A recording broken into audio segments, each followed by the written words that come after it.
The Emissary Chapter 1. They all gather in his garden yet again. For the 8th year in a row, they will watch as he makes a mockery of their pointless traditions and ceremonies. Cain lets the heavy crimson curtain fall, hiding the outside from the sanctuary of his bedroom. His treasure trove of wealth. His blankets are handmade of the finest furs and fabrics. Sconces carved by renowned artists alight the room with their flickering orange glow. The light complementing the dense red colors of the linens that also adorn the walls to block out the cold of the night. The plush fur of a tiger is displayed before a large stone fireplace in the center of the room. A luxurious centerpiece surrounded with expensive throw pillows and blankets. A dining table is set to one side of the room, brimming with a feast fit to feed the entire village. Pity that the poor fools won't taste a morsel of it, he smirks. His stage is set. Fearful whispers echo in the courtyard below, and he takes a deep breath. That fear, such a pleasant scent. Chaotic thoughts of death and despair swirl just beyond that shuttered curtain, feeding the highest with its ambrosia of terror. A clatter at the door precedes the entry of the guard captain. He can almost taste the dread from one of the subjects behind him. The guards themselves, however. The emissary inhales again. They are drunk off their own power and the wine from the private cellar. If the man had been sober, he would have thought twice about entering his lord's private chambers unannounced. Even his subordinates, who are just as inebriated, if not more so, still stand at the threshold, while their captain, the emissary, exhales his breath on a low, almost inaudible growl. Their captain stands by the dinner table, making ready to fill his greedy gob. "Captain?" Cain addresses his subject in a tight and clipped tone. The man responds immediately, dropping his outreached hands to his sides, stumbling to one side as he does so. Cain's eyes are darkening in his rage, and his lip curls into a snarl at the audacity of the man who is supposed to be the captain of the village guard. Despite his lord's appearance, however, Cain still does not smell any fear on the man as he hiccups and infuriatingly slurs his next words. "My lord, I present to you your bride." The emissary's fury is interrupted by the vision behind the drunkard. A woman with dark eyes and skin. She is tall, with long hair woven into an artistic braid. Her dark eyes rove about the room, wide and fearful. Her long and cream-white gown trails behind her, as do a few leaves of laurel that fall from her traditional crown of laurel vines. Cain smirks at the dying leaves and what they represent. He takes another deep breath, inhaling his fiancée's perfume of panic. Yes, hers was the fear he sensed, that terror he so longs for, the chaos that he thrives on. He rides this high as a couple more servants enter his chamber.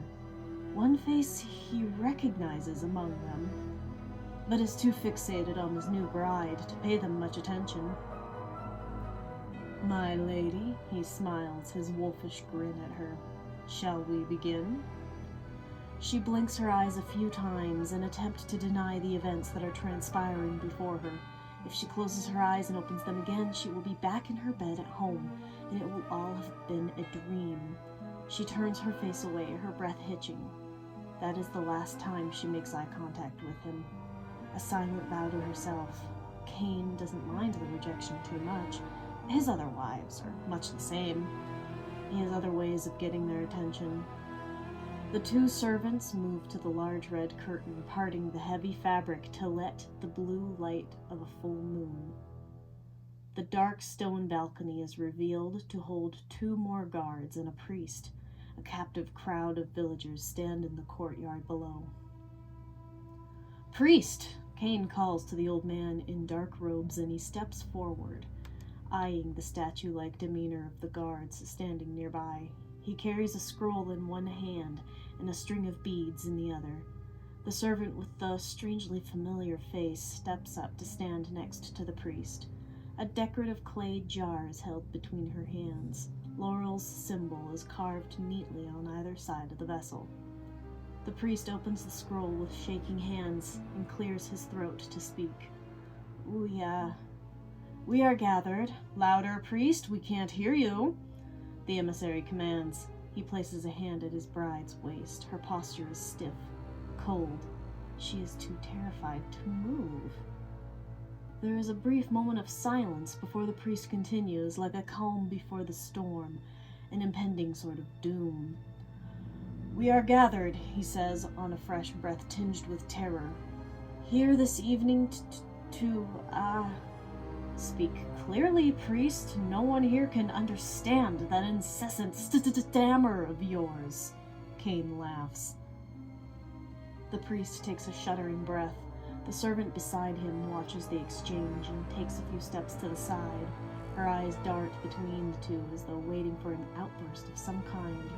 The old man looks skyward, a prayer in his eyes, and then begins again. "People of Kren," he says clearly, his voice projecting with the perfect clarity of a horn. "We gather here tonight to honor the holy union of our Excellency Lord Emissary Cain Fisher and his new bride." The man breaks off his sentence in horror as his mind draws a blank on the young woman's name. He looks to the woman for help. Her eyes are wide with the same fear, and she opens her mouth to speak, but the emissary's hand hovers before her face to silence her. "What is her name?" he challenges. The priest's stammer threatens his speech. Forgive me, my lord," he bows, his eyes on his feet. "I have not yet learned the lady's name." Cain's eyes narrow. "You haven't learned the name of your lady, whose ceremony you were officiating?" Cain shakes his head in mock disappointment. "People of Kren! What are we to do about this offense?" His voice rings out into the night. One hand is raised to the sky, addressing the people like an announcer at a sparring match. The priest looks to the silent crowd and then to his lord as desperation begins to set in, a scent almost as sweet as the man's fear. "Forgive me, Majesty. Please have mercy." His voice is quavering at the thought of his fate. The emissary releases his captive bride, who visibly relaxes in momentary relief. "You are forgiven," he says as he places a hand upon the old priest's shoulder. "And relieved of your duties." Cain pulls a jeweled dagger from its sheath at his hip and plunges it into the old man's neck. There is a delayed response as the blood slowly wells around the wound. The old man's eyes are large with shock and pain. Cain unsheathes the weapon from the priest's neck, and the well is opened. Blood pulses out, and the old man begins to choke and gag. It doesn't feel real. It feels like a nightmare. She's dreaming all of this. The bride watches the blood stream freely from the priest's neck as he tries in vain to staunch its flow. His hand is clamped tightly over the wound as blood oozes through his fingers and stains his robes. Her groom bends slightly and grabs the old man by his thighs, then hoists the priest over the edge of the balcony. He lets out one last gurgled cry, choked by his own blood. Shrieks and gasps erupt from the courtyard below, followed by a wet thud as his body hits the stone tiles. Cain is smiling. "Shall we get on with this, then?" he says to his captive audience. "We are gathered here tonight to honor the union of myself, your emissary, and the beautiful Jocelyn Daza." Her skin pales at the mention of her name, and she can only manage a furtive glance up and away at her groom-to-be. "Slave," he says to the maidservant holding the jar. He extends his hands in a gesture to take the jar from her. She does as ordered, and for a moment their eyes meet. Her dark eyes unnerve him, as though they aren't quite right. The tall woman's figure and demeanor seem like that of a noble. That can't be right, he thinks to himself. Despite her lowly appearance, she gazes down on him with her chin out in defiance. He cannot smell her fear. It offends him. Why isn't she afraid? How dare she not cower before him? Cain meets her glower and raises his hand adorned with rings and jewels, bringing the backs of his knuckles down upon her. The precious gems cut her face and draw blood, adding to her collection of recent injuries. She crumples to the floor. "Retreat to your corner, slave," Cain growls. The slave girl backs away and turns to him with large eyes dark with fury. It is a scent he hasn't experienced in a long while, and it surprises him. He chuckles and inhales deeply, before turning to Jocelyn. Her fearful eyes focus upon her feet once more. She is almost like a statue, unmoving. Aside from those roving eyes, of course, he chuckles to himself. Cain unstops the clay jar as he approaches her. "I call upon the highest." He tosses the cork and it bounces on the stone tile, landing amidst the many pillows that surround the luxurious fireplace. "Laurel." He dips his hand into the jar of oil. Almost immediately, a tingling sensation tickles over his skin. He lifts his hand out of the oil and gazes at the shining liquid as it drips down his arm over his golden bracelets.